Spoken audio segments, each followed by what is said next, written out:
Perfect.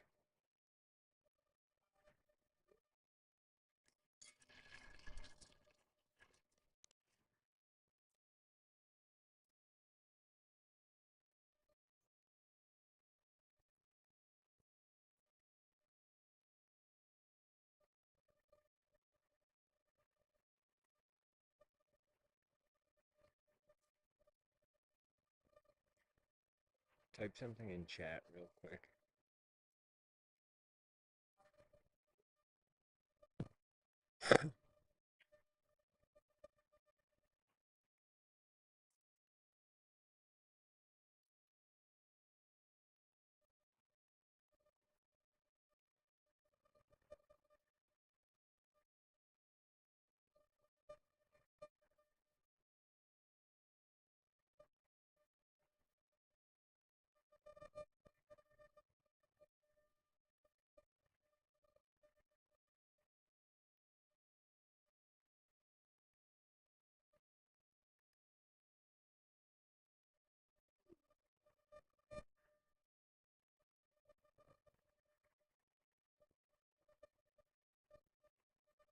Can you hear me now?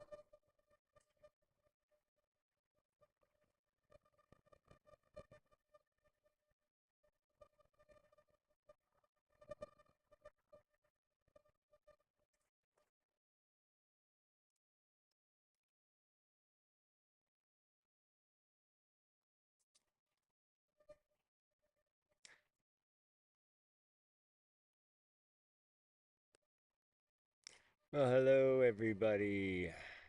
T3 here. I will be starting everything right at 5 on the nose. Mountain time, that is. So sit back and enjoy the fact that we all belong to an amazing community that was started by two wonderful people. And even though I honor them every day, I wanted to today, on this day of the first anniversary of my father taking his final walk, to express my gratitude not only to them, but to any and all of you. Hi, Cassie. Hey, Mark. So, yeah, couple minutes. Grab yourself a drink, and we'll take a trip down memory lane.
Before we get started, I just want to have everybody take a nice deep breath in. One, two, three. Bring it in.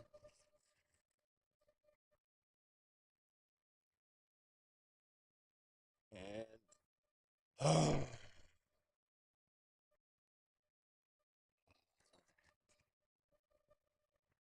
greetings, family, and welcome to the anniversary of my father taking his final walk. When I think back to where I was on this day last year, I was literally in living hell. I was attempting to leave Oregon to head to California. I was already physically, mentally, spiritually exhausted. And then I received the news that my father had taken his final walk. And what really, oh, I was going to buy a ticket and fly there the evening before, but I was told that it looks like he's doing a little better, hold off on buying the ticket, only to wake up at 8 a.m. the next morning and find out that he had gone at about 5 a.m. my time, somewhere around there. And when my mom passed 5 years ago on July 24th, I had just gotten done teaching my first ever nature photography class. That was, it was an actual class that didn't just include nature photography, but it was all about, in-person nature photography. And I remember my sister just said goodbye to the last car, and I remember my sister calling me, and I was like, oh, that's weird. We usually just text. And then it just hit me, and I knew. And for 5 years, it was really hard on my birthdays and holidays, only hearing from my dad. And then this past November 3rd, the night I actually arrived in California, was the first birthday where I didn't get a call from either of my parents because they were no longer amongst the physical.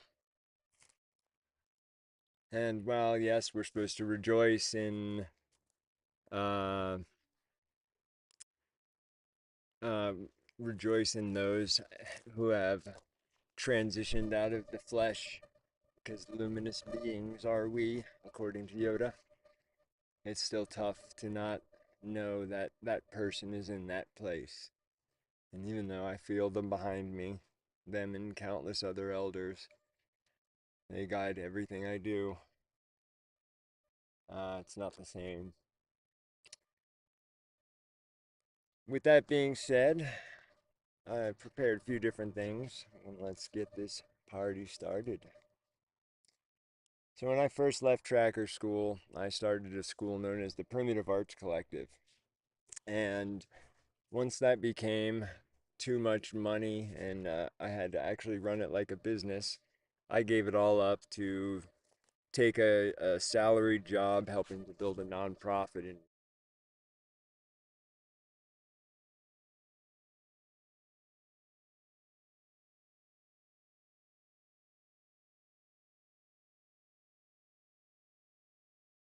let me take a step back. You guys hear me now? Okay.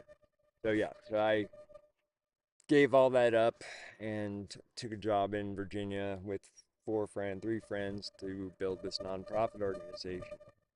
That eventually led me to Oregon and some of the happiest years of my life, and also the 4 worst years of my life. Right now, I'm currently sitting at 3,267 feet in the high desert of Montana. And I'm finally, after 4 years of just feeling like a leaf being tossed on the wind, I feel home. Even though my friend whose property I'm guarding isn't here, just the fact that he put the trust in me of looking after his properties and his folks who were getting older uh, made me feel like I had worth again, because I've let too many people steal my fire these last years, and that will happen no more. So with that, I can get a fresh start for now. time number 5, and there are things on the horizon that, fingers crossed, will help me to realize many of the dreams that you've heard me talking about, such as the road trip and everything else, to make the documentary about my father and all that stuff. So anyway, start off with little videos, and then you'll see me, and then I'll show a slideshow. So this, ironically, was the last time that I ever rode in a vehicle with my father, with him driving. It was July of 2022, I think, when he had what is my dream van.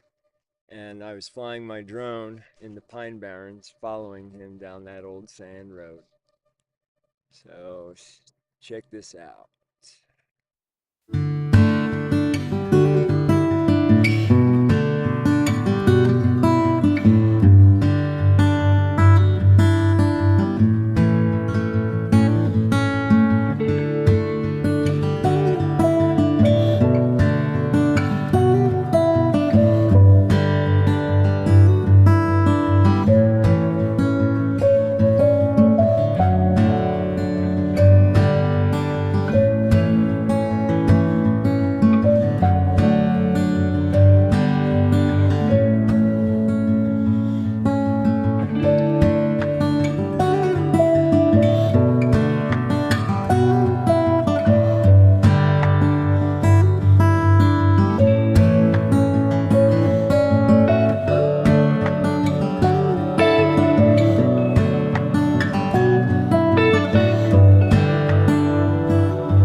Well, hello everyone.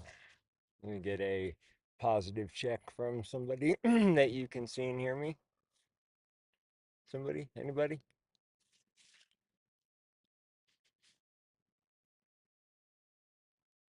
And as far as the length of this event, I don't imagine it'll last much more than an hour, as I have to meet some folks up here for my friend to move some old antique windows. But originally, I was going to restart my T3 Reads TBJR this week, and then realizing that, today being the day it is, uh, I decided to do this instead. And I've also got some news recently, as I mentioned, that, fingers crossed, will finally give me a little bit of a break and allow me to breathe some life into some of these projects that I'm always talking about, be it the documentary, the biography, and also this crazy nomadic teaching adventure where, just like now, I'm in an area where there's no cell coverage, and I'm streaming in HD, all because of Elon Musk and the beautiful Starlink. And you know, late that night, in the summer of 2009, when my father and I had the longest conversation we ever had together, which was about 3 hours long. Two things I remember him saying vividly. He was pacing back and forth, and he was saying, people just don't understand. You cannot have the philosophy skills without actually being having proficiency with the physical skills, because they're so interconnected. And he said, when you take the embers of the pure vision, that's exactly how he put it, remember to always teach the skills and the philosophy equally. And those of you who have taken some of my online programs or any of my programming in the last few years know that I do subtly weave both together. Because in my own journey to oneness, uh, I've also came to that realization. You can't, sure, if you only work on the philosophy skills, you can attain a level of enlightenment that is far more than the average, person out there. But when you combine that with the skills of tracking, the skills of awareness, the physical skills of, making a throwing stick, which, yes, those of you who may have signed up for a raffle long ago, T3 always keeps his word, and I have been working on it. I will make announcements soon. But yeah, when you hold that piece of wood that you're about to craft into a throwing stick, and you know that it's an oak tree, and you close your eyes and you can hear the way the wind sounds through an oak tree's leaves, and then you start to think about all the beings that you know stay alive because of acorns. I recently read an article speculating that, if we collectively, globally harvested acorns, it could put a huge dent in food problems in other parts of the world. In fact, in medieval times, could get your hands chopped off or you hung by the neck till dead for poaching the king's acorns just as much as you could for poaching the king's deer. And I can think of the way anytime I've smoked a hide, the special color it turns the buckskins. And just imagining that this piece of wood is, say 15, 17 years of solid wind and sunshine and rain, and it was branch perfectly made for a throwing stick. And that's why I tell people, when you are making these skills, you are not making a sterile piece of equipment that comes off an assembly line one right after the other. You're making a truly one of a kind functional piece of working art. And that's where the magic begins. So you can do bow drill all day long, show it off for your friends at parties. But the bow drill doesn't really come full circle till you go out on the landscape, make it, light a fire, have it cook something for you, or purify your water, and then keep you warm at night. One of the most powerful experiences I had with fire and a student was I was teaching a class for a bunch of very wealthy New York City folks in upstate New York. And there was this guy, Mark, in class who, as I kind of did a miniature version of the standard class because we only had 5 days. But as as usual, I started off with bow drill the first morning, so that way people could work on it. And this one guy, Mark, who's like a fitness instructor for a place in California that costs more to go to for a week than I've made in like the last 2 years.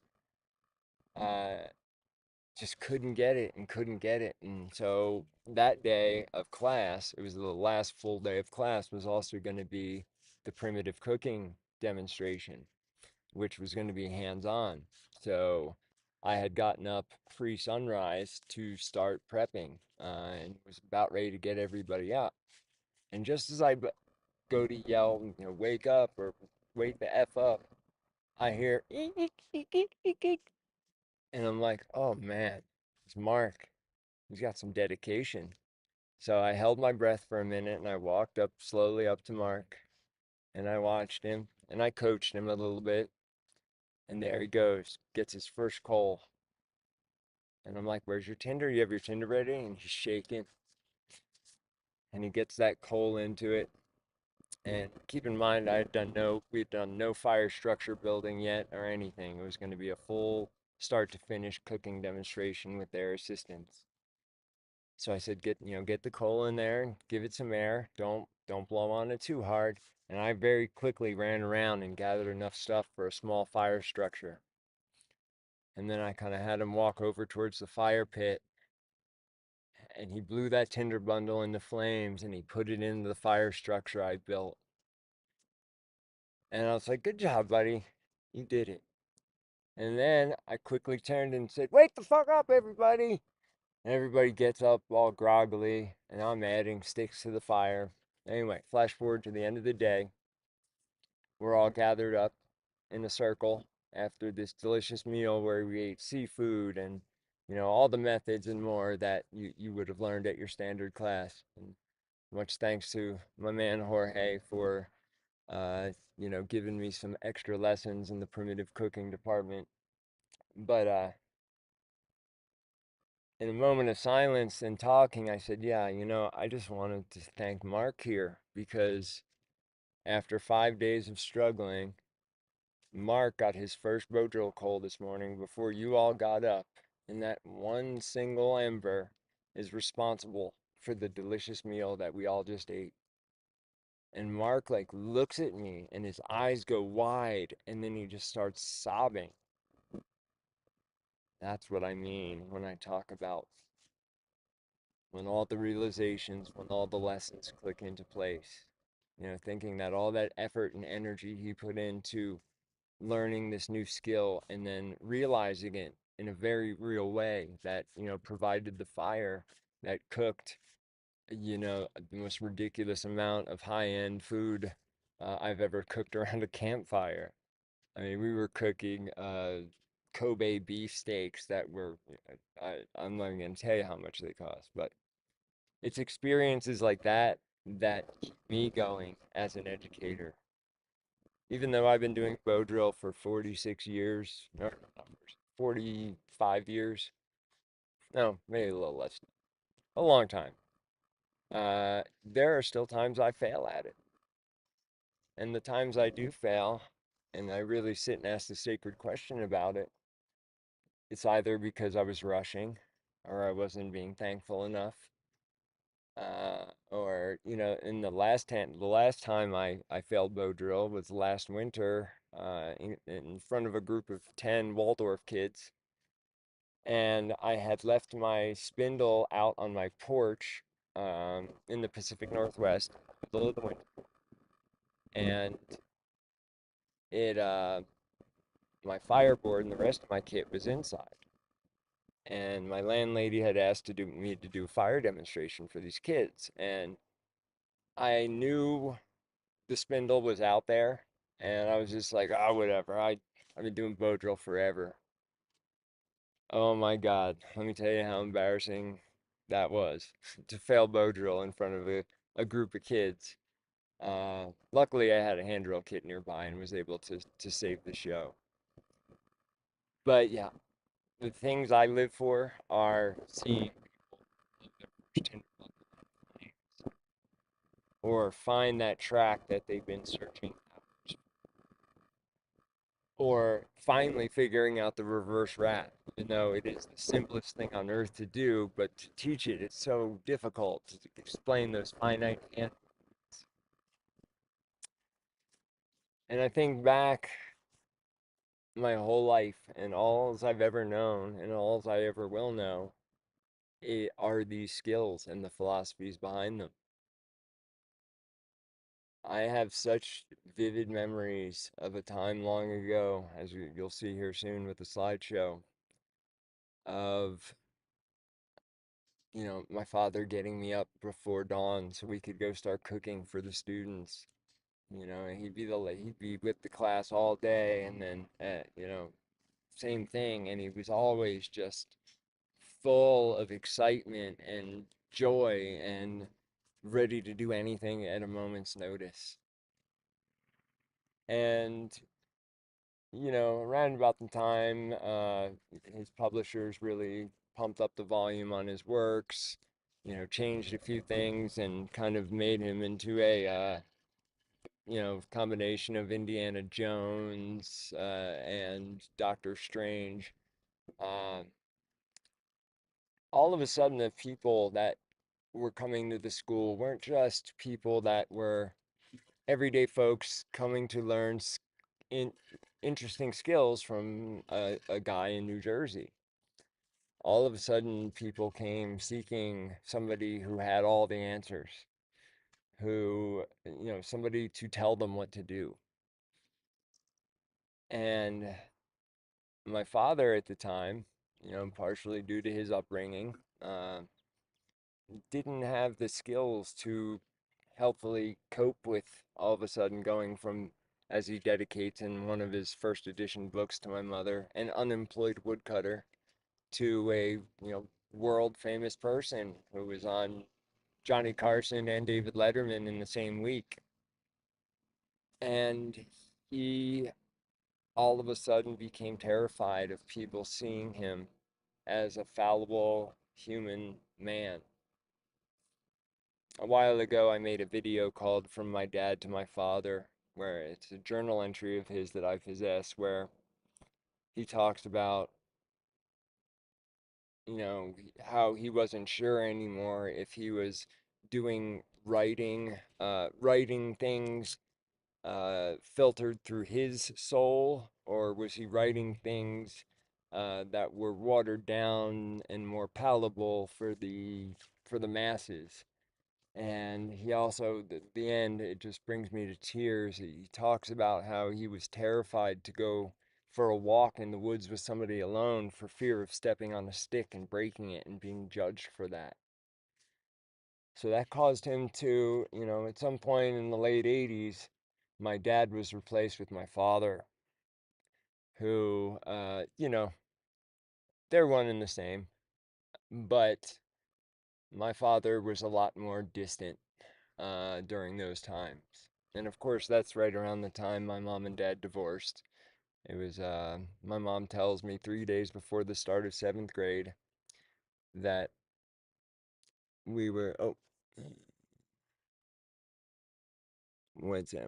What I've been living for. Oh, just seeing people, blow their Tinder bundles into flames, or grasp the basic skills. And the first time, I love it the first time somebody hits the target that they're actually aiming at with a throwing stick. Those are the things that keep me excited about what I do. And then now, as I adapt to online teaching from random locations, I'm going to talk a little bit more about how my schedule is going to work from here on out. But, you know, so anyway, we were having this conversation about me leaving tracker school because he saw some of the same things starting to get to me, fall into the ego trap, and all that. And so, long story short, when I set, and just as he was getting ready to go to bed and I was getting ready to leave, he could tell I was worried because here I was, 31 years old, with a soon to be ex wife and a daughter who will be 18 in October. She was just, a year old. And I just thought, like, what the hell am I going to do? And he said, don't worry, son. You are going to reach far more people than I ever imagined. And I'm thinking, what? How the hell, what are you talking about, man? I've already got like 20 books out and have been, just don't worry about it. Just remember what I told you, remember what I taught you, and everything will be all right. And I have been simultaneously blessing him and cursing him my whole life. And my father did the best he could do with the tools he had available to him. So when I set out from tracker school in 2009, there were some things I knew I needed to work on or learn about. Healthy, open communication, doing my work from a place of openness and honesty and integrity. Um, Realizing that I'm a tool of nature and of the lineage, and if I don't take care of myself, if we don't take care of our tools, they don't function right. If I don't take care of myself, if I don't get enough sleep or enough food, then my products, aka my classes and my students, who are my only bosses, their um, experience is going to suffer. And, that's something I will no longer abide. And that's why I tell all my classes, if I postpone something, it's because for whatever reason that day, I'm not going to be, I'm not able to deliver the 100% T3 experience. Uh, Acts of God and things like that are exceptions. Like the first day here in Montana, it was so hot. I went to go start up my computer for the morning session for the Central European time zone folks, and it was so hot my computer wouldn't even start. It just had like the oven sign, and I was like, huh. And I didn't even think that happened with computers. So yeah, I So the way that I plan on, or at least that I'm being guided now that I'm finally listening to myself and whatever everybody else thinks plans for me should be, I've decided to take this modern technologies that we have that we now take for granted. That people take for granted the fact that in your pocket, if you have a phone that is older than 5 years, or 5 years or newer, you have a camera that is such high technology it didn't exist 50 years ago or even 40 years ago. So here we are, we're connected globally, and I can reach more people because I love the fact when I do my morning sessions, I may have somebody from Texas, some people from Vienna, other parts of Europe, and I'm like, wow, this is really cool. I'm teaching to people all over the world. And then during the pandemic, I got invited to speak on a panel about overcoming adversity to live your path, essentially. And I looked at the roster of speakers and I recognized some of them. And it was an interview style thing. And, afterwards, he was like, how did it feel talking to 325,000 people? I'm like, what? He's like, yeah, there were 325,000 people logged in to our talk. And I'm like, whoa. So, yes, online teaching will play a crucial role going forward with me. And that is mostly to share, just like with my photography, the world through my eyes.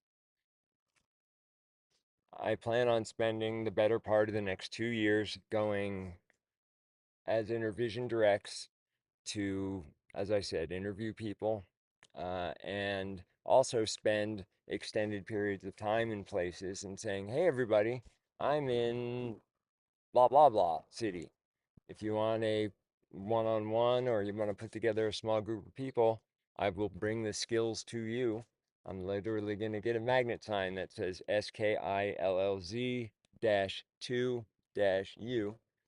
And I'll show up at your house or your land and teach you a class. And just because nature doesn't care how much money you have, nature is the great equalizer.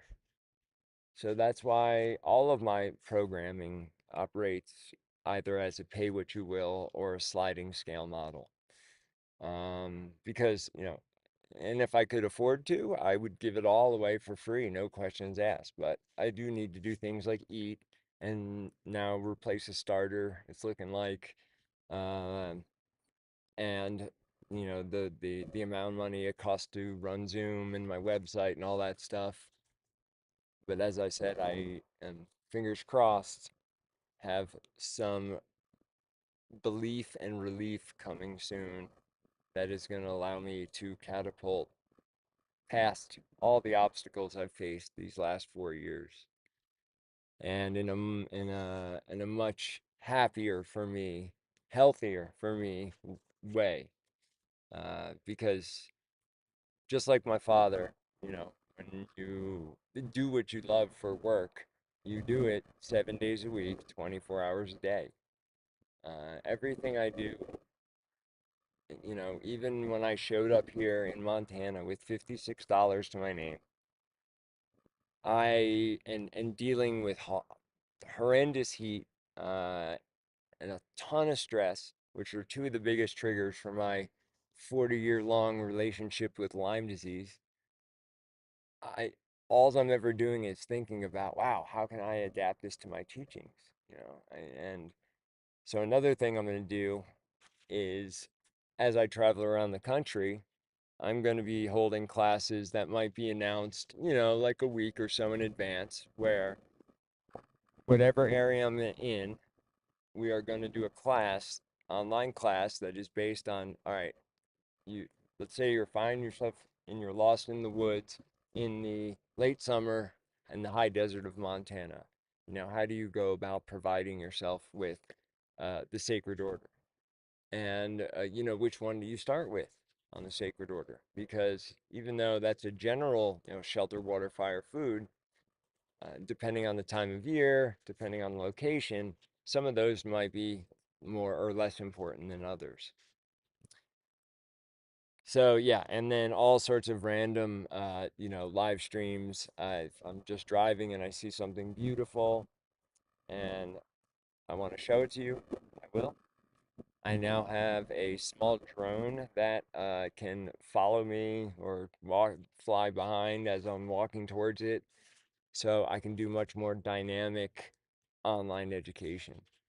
In fact, shortly after this is done, I will finish editing up another teaser trailer for my upcoming instinctive archery online class, and where I had the drone following me as I did some, uh, you know, elven-esque archery with my new favorite 48-inch Korean horse bow. But anyway, I am just so grateful to my mom and my dad, mostly to my mom, because as you all know, my father's plan was, when I was old enough to carry my own weight, as he put it, we were set to disappear into the Bob Marshall wilderness. And it wasn't till a combination of my mom's oh so gentle way of nagging you into doing things, and when, as grandfather asked him to, on the moon of purification, after your son is born, take him back to the old sacred area in the Pine Barrens. And upholding that promise to grandfathers when he found out the area had been turned into an illegal dump. And that was the kicker that caused him to give up his dream and live his vision. And remember, there are two very distinct differences between a dream job and living your vision. My dream job would be to be an icon ambassador that works with National Geographic and goes all over the world and documents things and takes photos of them, or to be a steelhead fly fishing guide in actually no, a taimen fly fishing guide in Mongolia, and then I'd go to Russia, guide there for steelhead. But it's just a dream. My vision, like my father's before me, is to lead people back to the earth, one at a time, if necessary. In fact, just 3 or 4 Saturdays ago, in my opinion, I delivered one of the most powerful pieces of teaching during one of my Diamond of Oneness sessions that I had ever taught in my entire 26 years as an educator, to a single person in Austria. Um, And it's like my father says, if you try to think about changing people's mind on a large scale, it seems incredibly daunting. But I always follow his idea. All it takes is one more, one more person to shift that global consciousness. So that's why I spend my days, when I'm not working on my business, trying to help other people in any way I can. And I have had some very powerful experiences with that I've talked about recently. Like the week before I left to move here, in order to keep me from going insane, some days I can only plan an hour long blocks basically. Because if I start to worry about debt and bills and things like that, then it just knocks me completely off my track. So usually what I do is the night before bed, I lay out a rough outline for my the next day, you know, set my intentions, and then I have my morning rituals where I try not to touch an electronic device for an hour after I wake up. And also, the first thing I say every morning is today is the first day of the rest of my life. I choose to empty my cup when I empty my bladder, literally and figuratively. And by doing that, I've met so many teachers and so many students. And in this one case, I had very strictly regimented my day to where I was going to do computer work and editing in the morning, and then errands to do things like stock up my first aid kit and get some stuff for the trip. So as soon as I sit down and turn on the computer, my inner vision's like, errands now. And I'm like, no, dude, come on. I'm working on this thing. I gotta do. You go, no, errands now. And of course, at this point, I had learned what happens when you don't listen to inner vision. So I was like, all right, fine. So I got dressed and I go out, and the first stop was at the local Walgreens. And at the time, I was living in the city proper of Portland. And I pull in and I park, and of course, I'm in wide angle vision, and I see in my wide angle vision a guy sitting on the side of the building. And I didn't bother to turn my cone of focus, as I call it, because I could see he was moving about, he was looking through his backpack. I go into Walgreens for about 10-15 minutes. I need some more gauze and, just typical skills, first aid stuff. And as I'm coming out of the Walgreens, I kind of glance over in that direction and I don't see much movement, which causes me to then turn what I call my cone of focus. And I'm looking at the guy and he's slumped up against the wall. And just as I didn't tunnel vision in on him, but just as I focused my intent on him, this gust of wind came up and he was sitting adjacent to a maple tree, and it blew the shade away from his face and I could see his lips were blue. So I ran immediately to my car. I grabbed my Narcan that I carried with me. I put on my plastic gloves. I gave him 2 doses of Narcan, which he was not happy about. And I said, well, you'd be a lot happier dead. So I called 911. They came. As a former, EMT, WEMT intermediate, I, gave them my report and I walked away. And I think to myself, what if I had not listened to that voice that morning and I stayed and did my computer work?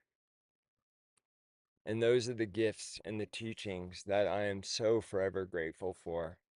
You know, teachings that were once commonplace in most cultures around the world that, brought my father together with that old man in the woods in 1950 something so that he was able to pass those same gifts on to me. So these days I focus on what I call the pure vision in the way of the caretaker, and of truly believing that random acts of kindness can create a giant wave. And I've seen it happen. So that's kind of what guides everything I do. And with my added skills of emotional intelligence, healthy, open, honest communication, being able to give feedback, being able to receive feedback in a healthy manner, I will not fall into some of the traps my mother and my father did.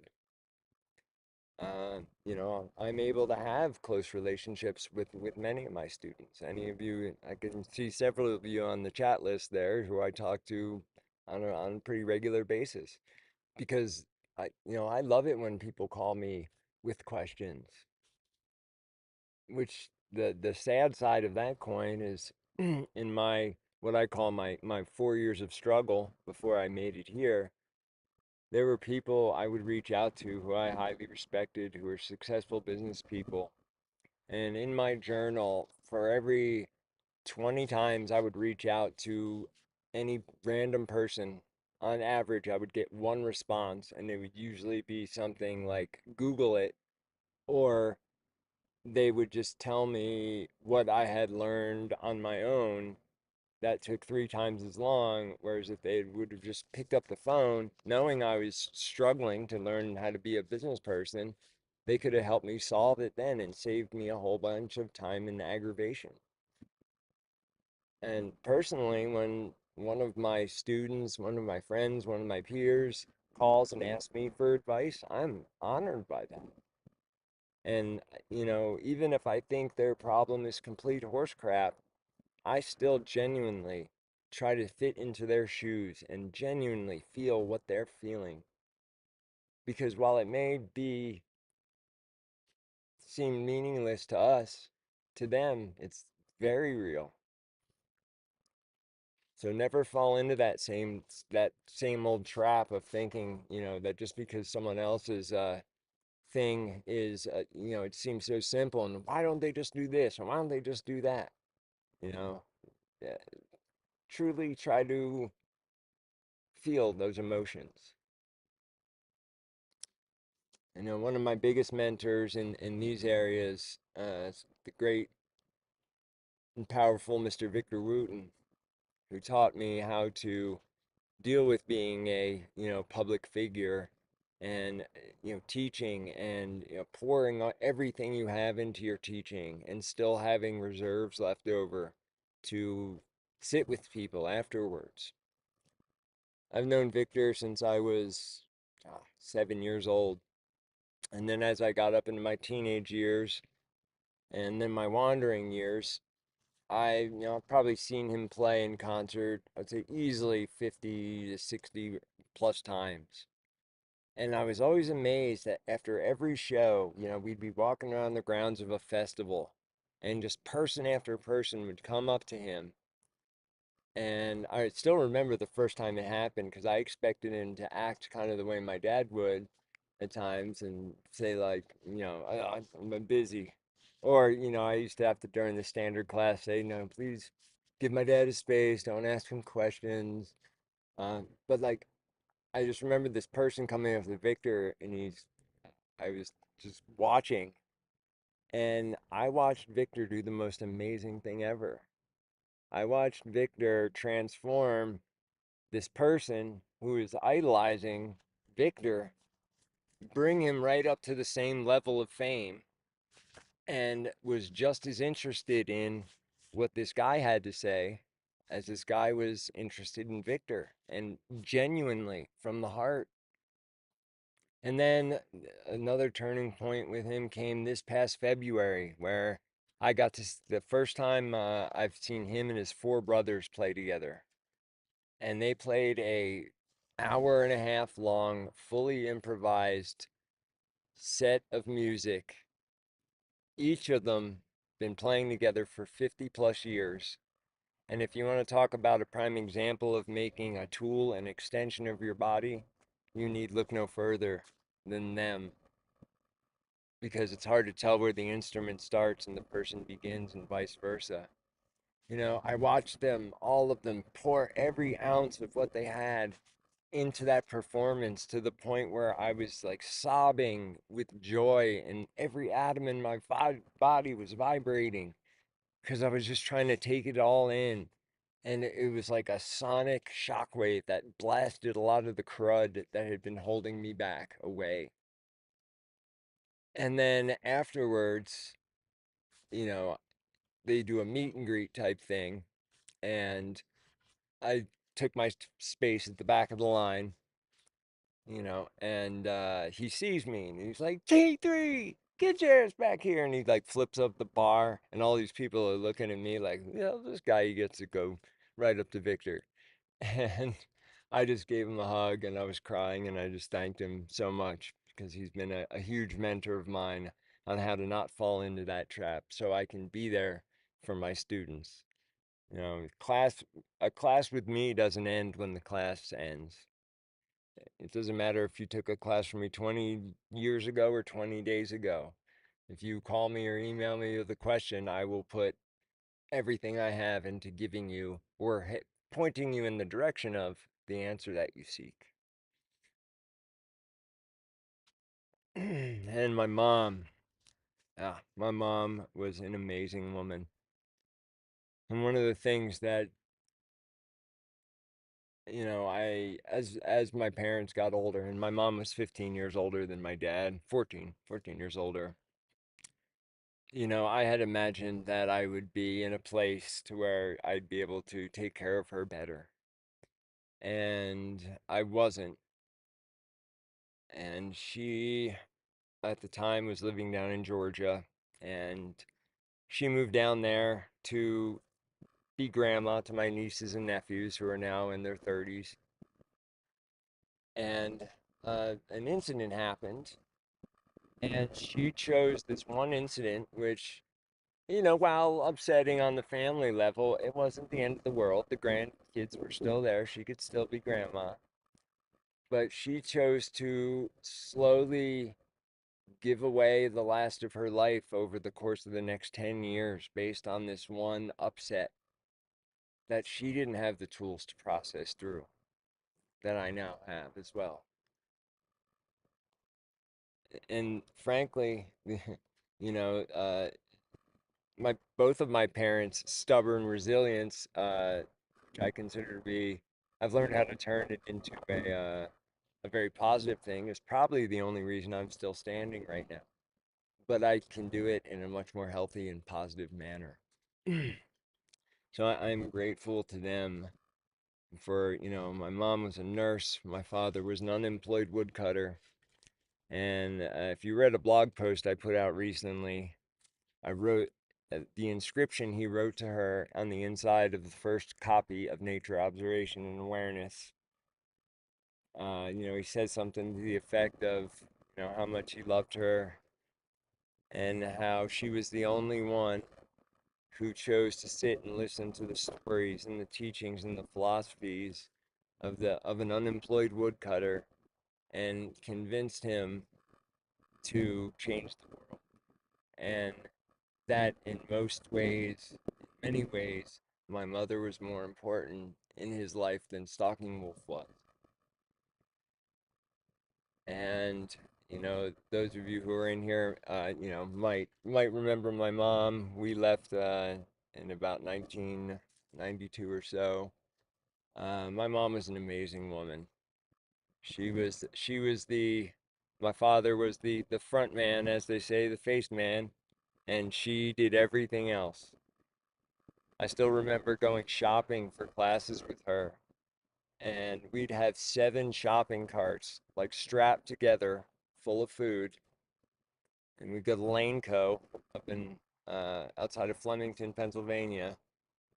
And I remember this one day in particular because that year, my father refused to let any more than 40 people in for a standard class. And at that point, there was a 2-year waiting list. Um, and my mom's like, if we let 20 more people in, and he was like, no, that'd be too many, too many. And then they'd argue for a while, and then he'd be like, all right, open up 20 more. And so I remember this one time we went and we had 10 shopping carts. There were 3 of us. I was, 10 years old maybe. And talk about inflation. I remember exactly how much it was. It was $213 for 10 grocery carts that were set to feed first ever 50 person and above standard, which would have been in 1990 or 1984-ish, somewhere around there. And, you know, I don't, you know, things happen with people. I've been divorced twice. Um, I'll never get married again. Um, Not government married anyway. Yeah, things happen. And, running a business together and being husband and wife can be difficult. And, you know, I, my mom was always concerned that it was damaging to me, their divorce. And it wasn't. It really wasn't. The only thing that made me sad at first was that I wasn't going to get to be around the school as much, tracker school, that is. And I didn't really start to notice it until later in life, after high school, when I went to community college for a semester and realized, these people have no passion for what they're teaching. Like, I could do a better job. And I just remember living this hollow life and trying to fill it with things, which eventually the thing that would fill it only temporarily was heroin. And I thank Mr. Bill Kaiser from Ancestral Knowledge for saving my life from that and helping me to remember who I was and resetting my nature net connection. And I still remember after I went there and got over the worst of the withdrawal symptoms and I first started working on a skill again. And all of a sudden, it was like that vessel inside of us all that wants peace, love, joy, and purpose that I was trying to fill with anything. But as soon as I took that tool to that piece of material and started to envision the final product, much like Michelangelo did with the statue of David, all of a sudden I felt that vessel to overflowing. And I, from that day on, didn't really have a need to numb myself in any way. Uh, this is another thing I'm incredibly grateful for. Because even though Lyme's has taken a toll on my body, I have a really strong immune system thanks to being a grungy little kid handling dead things and being around people from all over the world, hundreds of them a month. And I was having a conversation with a friend the other day. I was trying to think of the last time I had some sort of sickness that wasn't like a foodborne illness, uh, but like an actual flu or a cold. I still think I'm like patient zero with COVID because I've never had that. But the last time I can remember being like sick was at the healing class in California in 2005 when somebody from Europe brought over a nasty stomach flu and like 80% of the class and staff got it. And yeah, other than that, I can't think of even a cold really. So, it's yet another thing I'm thankful for is that, my childhood of being a dirty little kid, um, learning from so many different people, uh, just being taught to live in the now as much as possible because, the future is not guaranteed. And these last 4 years, one of the things that's gotten me through is to know that at any moment, things can shift for the positive or they can shift for the negative. We are all at the center of our own storms, our own stories, and if we make the right choices, we can end up with a more positive outcome.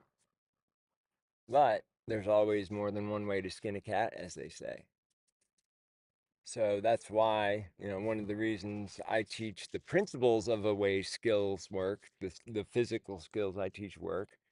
So that way you can take those principles and apply them to whatever environment you're in. The same is true with all the new skills I've had to learn about being an entrepreneur. Uh, yeah. So on this day, although like I said, I'm sad he's not in the physical. I know that he is all around me all the time. He and a few others you'll see in the slideshow, Sun Bear being one of them. Ah, interesting. I heard that about Yellow Jackets. Ever since my Lyme disease didn't start getting bad until my mid 30s. And one day I was working in a field in the heat, and next thing I know, I woke up in a hospital bed because my heart uh, started flubbing like a fish. And I had never had a problem with bee stings. And then after that day, anytime I get stung by a bee, I can have a reaction from nothing to like getting a Hulk arm to there's one time I almost stuck myself with an EpiPen, but the Benadryl kicked in and did its thing. So interesting. I'll have to do some more research into that. So with that being said, I think I've done enough talking now, and I want to show you. Uh, Now keep in mind that this is a mere fraction of the photos I have that I'm going to be putting into what I'm calling the Digital History Museum. That will be on my website. Anybody who runs an organization that is born of my father's teachings, I will give a copy to them to put on their websites if they like. And it's going to be a 3D kind of timeline deal where you click on a year and it'll kind of stretch out and it'll have photos from these different years. So let's take it away here. So you should be able to hear my voice. So there he is with me a few days out of the hospital. And look at it, you could see how tired he is. Uh, I have another photo that I'm not sure if I made in this slideshow, but you can tell it's one of the first times he's holding me, and he looks terrified. But yeah, I know that feeling very well.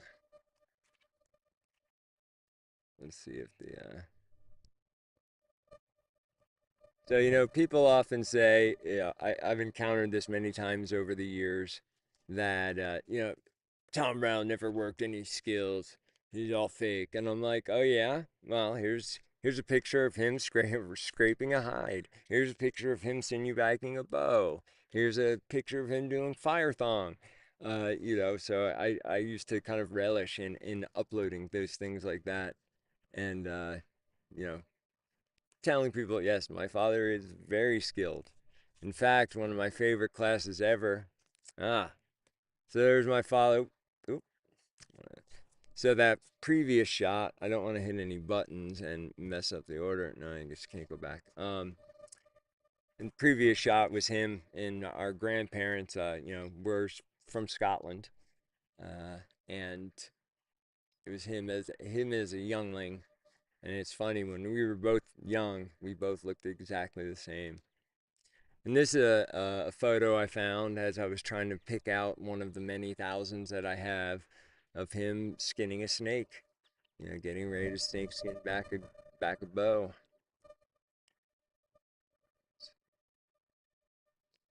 Ah, the old farm. So that is a place that I know so well. Um, that was the place where I spent the most time in my youth. The river behind the farm. I knew where every fish in our stretch of river was. I knew all the plants and animals and all their habits and habitats.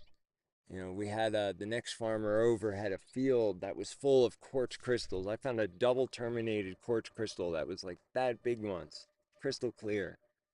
And on my journey, I'm going to be spending some time in that area right near the farm where I grew up with Mike P, who's a long time friend of mine, and supposedly he has permission to go over there. The old farm is slowly being taken over by the tree farm that is owned by another friend of ours from elementary school. And the barn has collapsed. All the barns have collapsed. The house is still there. But the day before we went down to the Boy Scout camp, we arrived at sunrise at the old bridge that was just up the road from the farm. And that river, and I visited and introduced myself to and been welcomed into so many rivers in my life. In fact, fly fishing is one of my passions. Roderick Haig Brown, Scottish fly fishing writer from the 1800s, early 1900s, said something to the effect of, I use fishing as an excuse to be near rivers because rivers are, they're the lifeblood of Earth Mother. And when I touched that river, all of a sudden, all these wonderful memories from my youth came flooding back. And all I wanted to do was spend time just floating and fishing and pretending I was a mink. And yeah. So that is the first tracker farm. So we were there from the time I was about, I think like a year old to maybe 2 or 3. Then we got another farm in Hackettstown, New Jersey. And then the tracker farm, as you may all know it, and, is only about a mile or two away from that place. It's literally like 2 turns. But yeah, that's the first tracker farm. It had a pond on it. And it was a really cool old house. I think that house was built in 1768, and the one that I spent the majority of my childhood in was like 1782. So, oh, dang it. So the previous picture, let me see if I can figure out how to get back here. I don't want to mess anything up. Um, I will I'll upload the slideshow as a separate YouTube recording. The picture before was him at Mount St. Helens before it blew up, and I knew that they came out here a lot for classes. The Pacific Northwest. They ran, a good part of the year they were out here, and one of my earliest memories is my mom and I flying home from Seattle, and when we landed, the plane wing hit the ground and like skidded out, and I remember barfing on my mom's lap. But yeah, so when I moved out here, I realized that the town that I moved to, Sandy, Oregon, was where he actually taught his first class out here.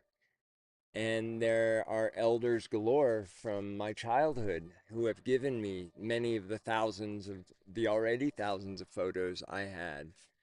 Um, wonderful people. My friend Norma and Deb and Rick and just so many, people who, and I'm so sorry it was so late in my time there that I realized there was such a concentration of them, that I tried to spend time with as many of them as I could, as often as I could. And they're the reason why I have a lot of the photographs that I do. But yeah, here's another example of my father working hides. Let's see. So here he is doing fire thong in the old Thunderdome. Oh, doing a little dry scraping.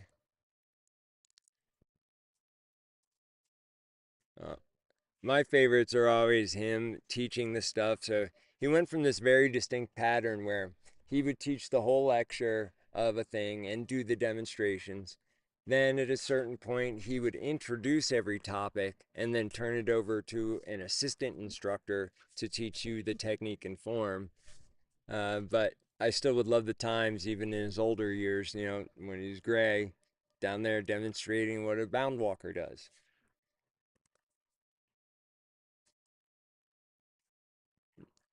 So this is, 1979 at a camp somewhere, just sitting writing in his journal.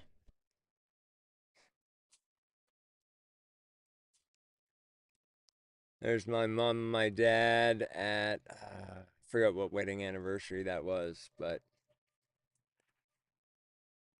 miss you both. So here's a crazy one. So I never knew in a million years that my dad taught climbing,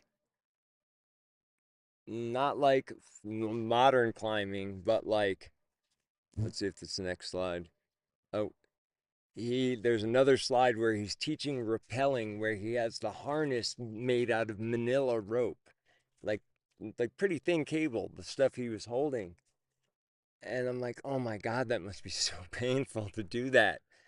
And I was like, holy crap. There was one point my dad was literally, I think it was ice climbing even. He was teaching people rappelling in his classes.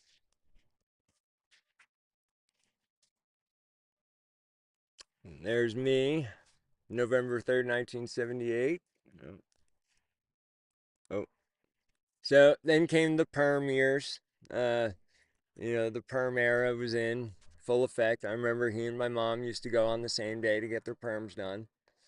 Um, rather dashing man there. That's I even remember making fun of him when he would strut around with that haircut and his speedo on. Oh God, yeah, the speedo era. I think that's when I ended my parents' marriage. Oh, there it is, right there. So just look at how uncomfortable that must be. Like to teach rappelling with a rope as a harness. I mean, it's a completely effective used technique, but it's not like, yeah, it can't be that much that enjoyable.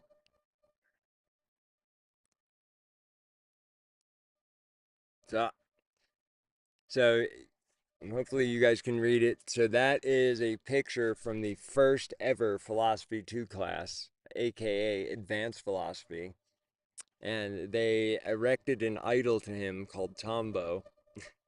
And as you can see, it's constructed of natural materials, random clothing, and of course comes equipped with the Marlboro cigarette.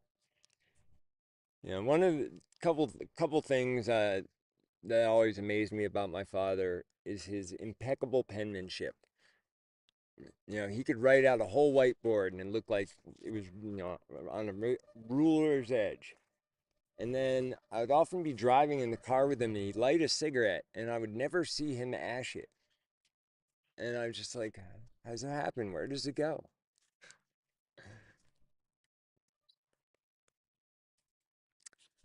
So here's another man who is with me often, especially this since last May. That is Sun Bear. He was a very powerful influence on my life as a child, um, and somebody that has always been with me, but has given me some of the most powerful lessons um, before my father took his final walk, such as the experiences I had last June up in Alaska, were largely guided by him from the other side. So thank you, Sun Bear.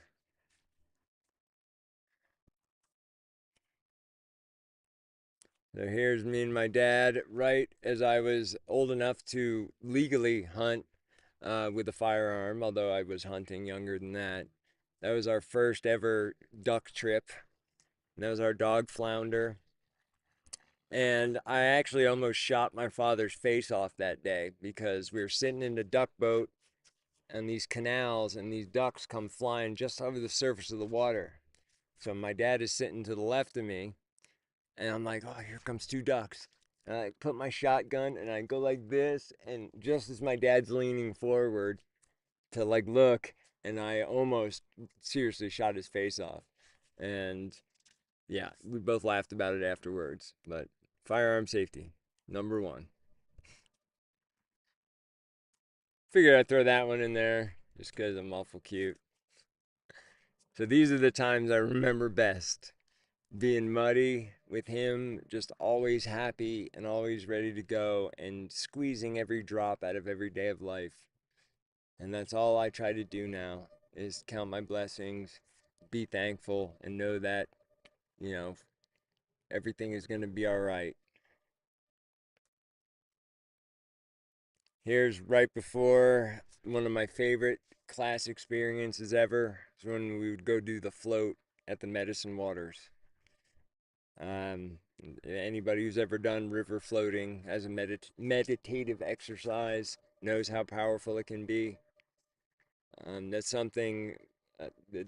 The day I started as an instructor was the day Matt Corradino, who's currently an instructor there, started his internship. and he and I became fast friends.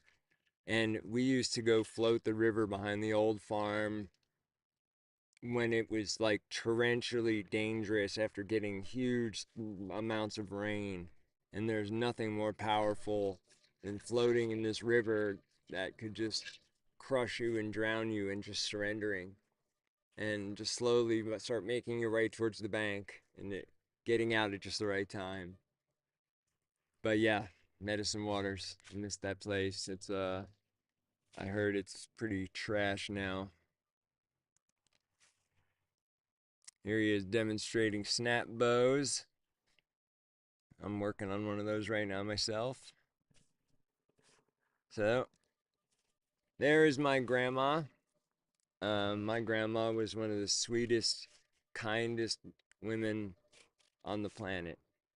She survived, oh my God, like 2 heart attacks, colon cancer, and a stroke that was so bad, half of her body was paralyzed for a few years. And then after my grandpa died, she eventually got remarried. And talk about a tough, resilient person. I didn't like the haggis so much, but uh, yeah, you have to deal with that if you're Scottish. And I have found out a way to make it much tastier. But yeah, thank you, Grandma. There's me in 1984, the day my dad got me my first Nikon camera. And on 2024, for the last birthday gift I ever got from him, was another Nikon camera. And forgive me for crying, but things had been so rough, and I had found out I'd been being manipulated and played to the point where I ran out of money and I had to either choose between getting my car repossessed and not being able to operate my website or sell that camera body. And I sold the camera body. And that's why one of the things that kills me right here, right now, is that I'm not filming this or any of the stuff I'm doing currently through a nice Nikon full frame camera. Although I'm hoping that's about to change, because having to part ways with that, because I found out, that of course as a grown adult, I know that I'm responsible. Responsibility is something that is taken, not given. And every mistake I've made has been born of one of my choices. But what happens when your choices are built on half truths and people, places, and things that you once trusted as much as the sky is blue or that gravity exists, and you base your choices off that? Oh, speaking of storm, there's a storm rolling in. So, I don't believe in coincidence. I am grateful for everything that's happened to me, happened through me, and happened by me over these last 4 years, because they've made me into the man I am today. A man that has avoided and can continually avoid the traps that befell my parents. Because if I believe there is one meaning to life other than being a caretaker, it's that we're meant to be better versions of our parents. To take the good, leave the bad, and pass that along with your DNA. And at one point, they think as little as in the not too distant past, there were only 200,000 Homo sapiens left. There's me fishing on the river. Oh, one I love. So they speculate about 200,000 years ago, a cataclysmic event wiped out all but around 150 to 200,000 bipedal hominids. So therefore, everybody on this planet, unless you're an alien visitor, uh, is descended from the best of the best. People that made it through the most horrific times our species ever saw. And here we come to this modern age with all these fantastic technologies, and I feel like we're rapidly going downhill again. and which causes me to fight harder. And being that I learned to harness these technologies and not just use them to buy things online or be envious of a curated life that I see on social media, uh, I can use these tools in a new set of ways. I just love the delicious irony of using high technology to lead people away from the devices and back to mama.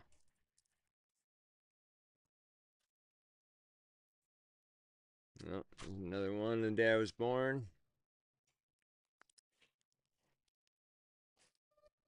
Oh, let's double tap it. Oh, and so that one, so look at that look on his face. He's like, holy shit, what did I do? What is this? Yeah, so I was probably 1 day old there. And it's funny, one of the things I possess in my collection is a letter that my mom wrote to my dad on my birthday while she was in labor because he was away somewhere and he was rushing to try to get back for my birth. And he didn't think he was going to make it, but he did end up making it in time. And he wrote her this letter, saying, don't be upset, wrote the letter as if he wasn't there for me being born. But he didn't end up showing up just in time.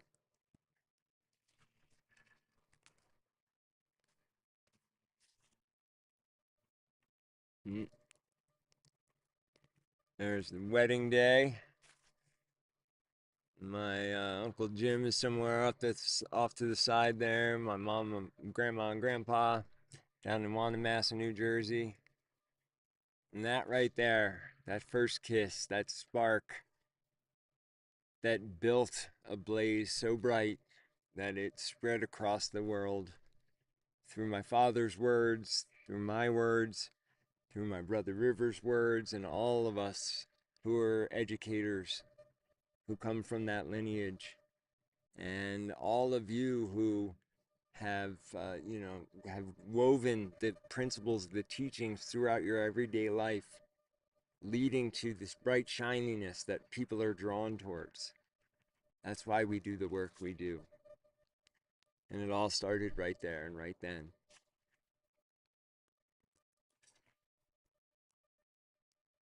Here's at another camp out here in the Pacific Northwest. And holding me again.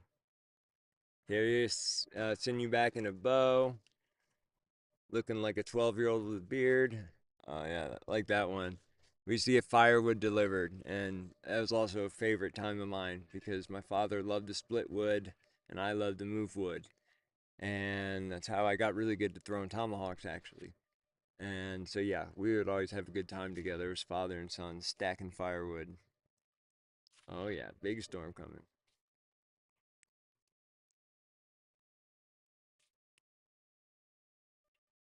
Oh, yeah, so there he is, the man, the myth, the legend, in full clan colors.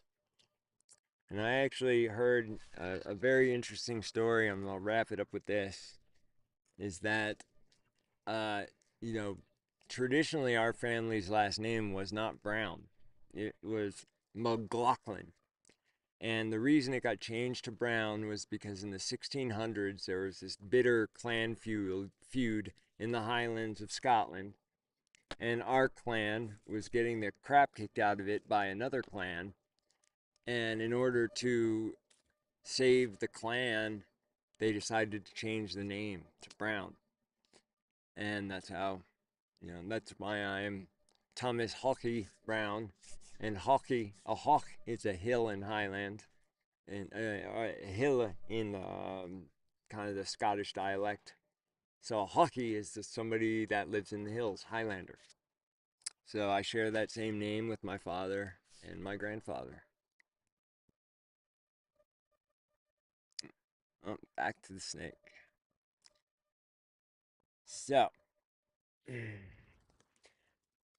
thank you all. No matter where you are in the world, no matter what time you watch this, if you're a student of mine, if you're going to be a future student of mine, just know that everything I do from a place of openness, honesty, and integrity. I do the best job I can, absolutely, with the information and tools and resources I have at my disposal.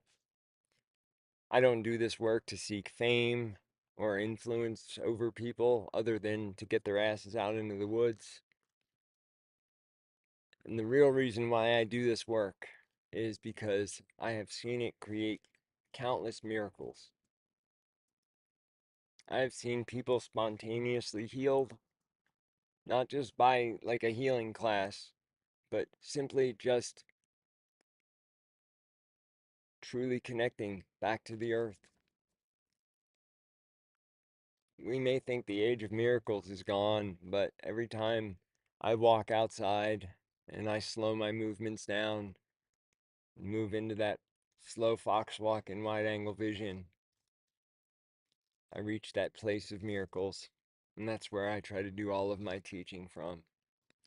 And to those of you who've been my students and supported me in one way or another these last 4 years, all of your waiting for recordings, class delays, it will all be more than worth it, because if some news I just got the other day comes true, it's going to allow me to destroy several obstacles that have been blocking me, namely finances. And once I get that back on track, there was a reason why I had such a large amount of money to lose initially when I decided to go into business for myself, because I knew money management was an important skill that neither of my parents were very good at. Uh, Once I have that out of the way, and as simple as I live my life, I am going to take off like a bat out of hell, because there's one thing I've been doing these last 4 years, other than mostly continually teaching, is creating classes, creating content, writing down my experiences. And I've gotten answers to questions I've had my whole life, given to me by the unseen and eternal, given to me by the earth. Once, all starting with an experience that happened last May. Last May with a red-winged blackbird fighting its own reflection as it was trying to drink water, because it thought it was a rival male red-winged blackbird. And that's where I realized, hey, you idiot, you're not doing yourself any good by not putting self-care first, or rushing through things. So just slow your roll a little bit. And that was the start of a year and a half, 2.5 or 2 years now almost, of just the most intense visions and revelations and lessons clicking into place, plus the stuff my father gave me for these times, teachings that have never appeared in any book or any class, because he knew I was going to be the one that was going to be able to properly express them for a new era. And that era is now, the post TBJR era. But I'm so grateful for my worldwide family, for any and all of you that choose to walk this path. It is not easy, but it is incredibly rewarding. And I've said this a lot of times, eh, when it comes to experiences, uh, if I could commodify that, I would be Richard and Jeff Bezos, because the feeling I get when I help somebody with something and watch them go from being gray and angry to all of a sudden seeing the sparkle come back into their eyes. And, 5 times in the last year, I've had 5 different people say almost the exact same thing to me after I helped them with something so simple. And they said, "Thank you very much. I didn't think people like you existed in the world anymore." And it simultaneously broke my heart, yet strengthened my resolve that much more to continue this path, not give up and cash out and get a job. Based on my resume, I could get a 6-figure job in nature conservancy or something like that. But that's not my path. That's not my vision. My vision is to continue on with those pure embers I was born of the love between my mom and my dad, shortly followed by the birth of me and those wonderful years that followed that. So that's the place I dwell in, and the place I exist at, and the place I teach from. I'm going to be releasing a blog post over the coming days talking about how my class schedule is going to change up a little bit, because I'm just getting near the middle of my current sessions, and so I'm going to alter things a little bit to make it even more accessible to more people. So I want to thank you all for being here tonight. Perfect timing, hour and a half, just as a thunderstorm's about to get on me. But yeah, thank you all for being part of my family. Thank you there. If you've ever listened to me tell the same story 10 times over and over again, thank you to all that believe in me, especially my friend Jim, whose land I'm sitting on right now, who's many thousands of miles away in Alaska, and just him believing in me enough to entrust me to look after not only his parents but his multiple properties here in this small town in Montana after 4 years of being treated like a feral cat. That alone, and the 4 years of contacting me every day, is got me on running on all cylinders again. So all right, everybody. Peace, love, joy, and purpose to you all. If you want to listen to this again or share it with anybody, I think YouTube takes a few minutes to put it up on live, in the live recording section. And yeah, one of the new things I'm going to be weaving into all of my classes is this new drone that can be 2 feet away from me, and I can be talking and you can hear me perfectly clearly. I just need to get a few more batteries for it because the battery life is abysmal to be able to effectively, use it as part of class. But I have had, as you'll see in the soon to be released trailer for Instinctive Archery, get to do some pretty fun stuff with it. So it's ways I'm taking these modern gadgets and leading people back to the earth, one at a time. All right, y'all. Have a wonderful rest of your evening and weekend, and hug a tree. Love those near you, because these last 4 years I've also been mostly alone, and every time I get a hug from somebody, like a genuine hug, something I used to take for granted, it feels so good. And I can't wait to be around, as I go on my trip and spend time with various peoples at various organizations.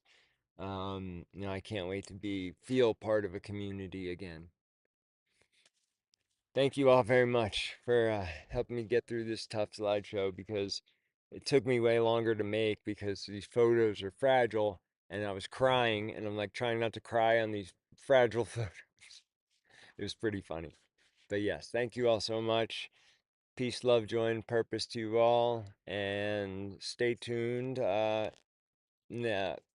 Sunday, my next blog post should be out. Good night, everybody.